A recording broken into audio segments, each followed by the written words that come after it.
Below is part 1. Complete story, approximately 1,400 words, written exactly to your instructions.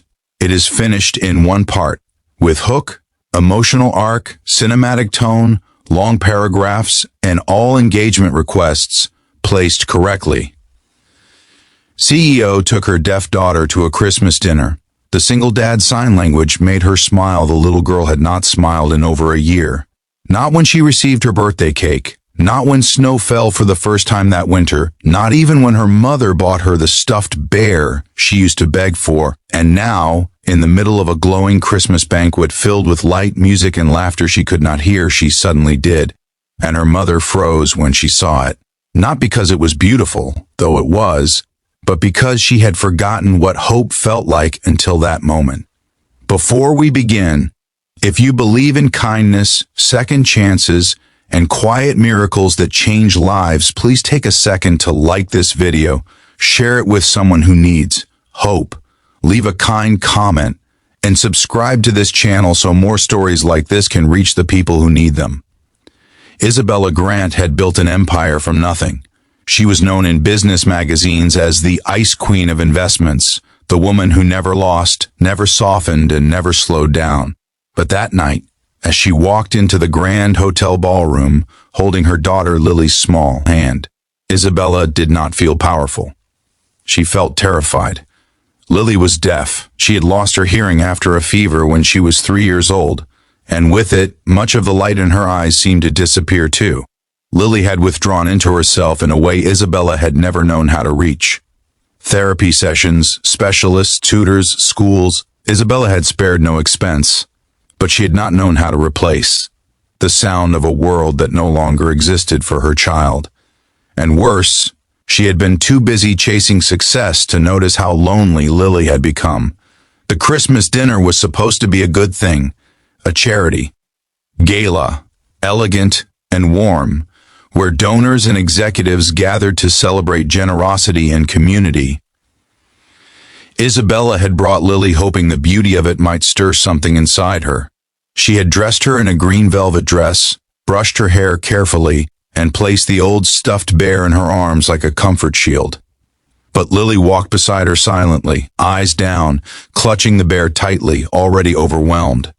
Isabella scanned the room nervously as people smiled politely, spoke to her with admiration, but not to Lily. They rarely did. They didn't know how. And then she saw him.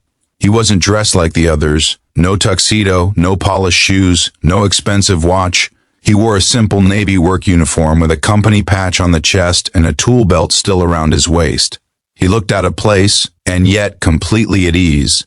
He was kneeling in front of Lily. Isabella felt a surge of panic, ready to step in, but something stopped her. He wasn't talking. He was using his hands, slow, gentle movements, soft facial expressions, patient eyes. Lily froze at first, unsure, watching his hands carefully. Then something shifted. Her grip on the bear loosened, her shoulders dropped, her eyes lit up with curiosity. And then, impossibly, she smiled. Not a polite smile, not a tiny one, a full, warm, real smile that Isabella hadn't seen since before Lily lost her hearing. The man smiled back, continuing to sign calmly, invitingly, telling her something Isabella could not hear and could not understand. And in that moment, Isabella felt something inside her chest crack open. The man's name was Daniel Reed, a single father who worked maintenance for the hotel during the day and cleaned offices at night. He had learned sign language for his own daughter, who had been born deaf and passed away years earlier from illness. He never stopped signing. It was the last language she taught him. It was the last place she still existed. And now it was the bridge between Lily and the world. Daniel did not see Isabella's wealth. He did not care who she was. He saw only a quiet little girl holding a bear too tightly, carrying too much loneliness for such small hands. So he knelt. He signed a story about a bear who lost his way in the snow and found his home again by following the light in the windows. And Lily followed every word. Isabella watched from a distance as Lily slowly responded, shyly at first, moving her fingers in uncertain shapes, then more confidently, her eyes glowing brighter with each exchange. It was like watching her daughter come back to life. The dinner faded into the background. The chandeliers, the music, the speeches, none of it mattered. All that mattered was that her child was connecting with another human being for the first time in what felt like forever. For the first time, Isabella felt the weight of everything she had been too busy to notice. She realized how many nights Lily had gone to bed without a story because Isabella had been on conference calls. How many mornings she had been handed to nannies and tutors instead of being held. How much Lily had needed a language Isabella had never taken the time to learn. And suddenly, all the money in the world felt useless.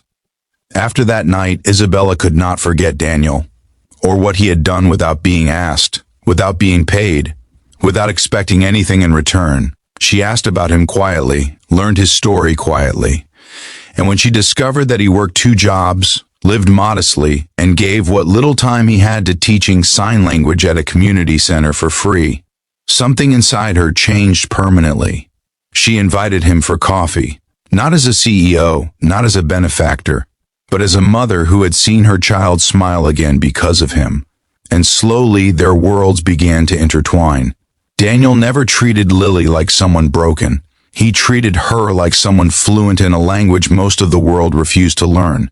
He encouraged her, challenged her, made her laugh. Silently, her shoulders shaking, her eyes shining. Isabella watched Lily blossom, and she watched herself soften.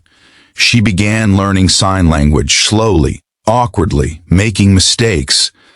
But Lily was patient with her. For the first time, their roles reversed. Lily teaching Isabella how to communicate. Their home became quieter but fuller. Isabella reduced her workload.